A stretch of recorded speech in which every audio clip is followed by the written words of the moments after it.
involved do you get in the story and character at Ren Fairs? Well, that's a very important thing. Being on cast, we have an idea of what the storyline is going to be. So it is very important for us to do that. This past year, we were involved with being explorers, trying to prove to the king that we can go to the New World and explore it in his name. In doing so, we had to do different things a la The Amazing Race, from what I understand. We've had to dance for people, we had to sing for people, we had to woo people in order to get a clue to take us one step closer to the goal. It's important to be part of the storyline, to keep the people involved. Sure, they can come and see, oh, this show is great, this show is great, this show is great.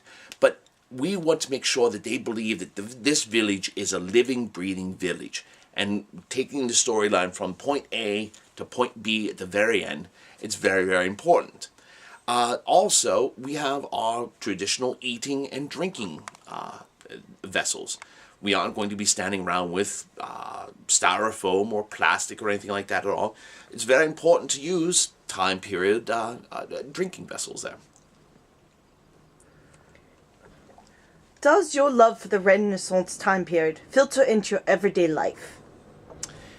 It does, but it does in a way that I spend a lot of time talking about it. I absolutely love my time that I've been with the Renaissance Festival, and I tell everyone about it. Tell them they need to come. It's a wonderful time. It's a wonderful place to go.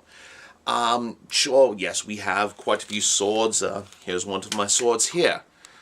So we have swords around, we have dragons around, but we don't really have a Ren room, if you will. It's little bits and pieces here and there around the house, but it's important there that also taking the things from the Renaissance Fair outside is a thing with chivalry, opening the door for women, speaking pleasantly to people, going out and making friends with people that seem to be a little outside of the circles. So those type of things also bleed through into the real world for me as well. Do you socialize with your Renaissance cast after hours? Oh my, yes. I would be lost without my cast. My wife, that's a very important part there. And then also we have dear, dear friends that we've made over the years with the cast. Normally, 2 to 3 times a month we get together, go out and have meals. We'll go to other people's houses, have game nights. We'll go out for drinks. It's very, very important. And we also spend that time looking back on what we've done and then also looking ahead as to different things we can do to make it more entertaining. How much time, effort, and money do you spend on your love of Renaissance and Renaissance fairs? Well, that one there, normally it's, I would say, probably 48 weeks. That seems about, well, no, let me take that back there. 52, 46, about 40 weeks, I would say. For usually, it's about 2 months after we're done with our festival, we start discussing what's going to be going on the next year.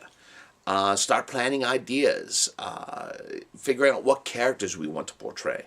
It's very important. We take this very seriously and have a wonderful time doing it. As far as the money that's concerned, the one wonderful thing about it is whenever you get the drinking vessels or the swords, they stay with you for quite some time there, so you do not have to make constant outpourings of money with that. The garb, though, that does take a wear and tear, and you do need to get it repaired and fixed and new garb made up. Luckily, my wife that I married is a wonderful seamstress, so we would spend probably around $300 on the material itself, and we have some of our garb up here behind us that we've worn over the years.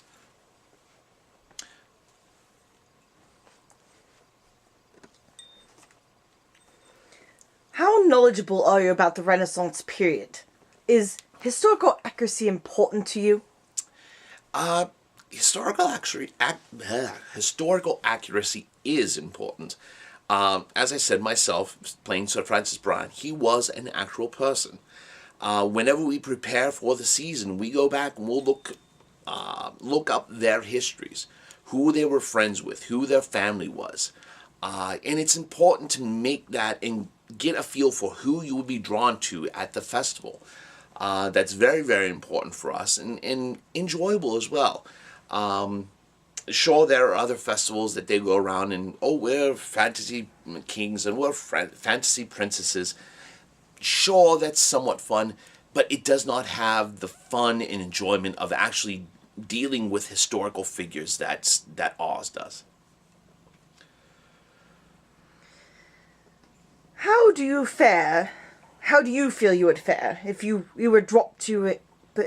How would you fare if you were dropped into the late 1500s? What skills do you bring to the table in order to live and live well? Well, first of all, very good use of your words there. But no, thinking of that there, I think that I'm a very good people person. I do very, very well as a liaison amongst people to try and solve problems. I can do some cooking. I can do some foraging for foods. I have minimal survivalist skills. I could try and make a fire and work on that type of thing there. There are many things that would be quite interesting to try that I've not had the opportunity to try. I'm not going to say that I could do everything, and because I would be lying. But it would be something very interesting to try these type of things here and try something new and learn something new about yourself with this experience.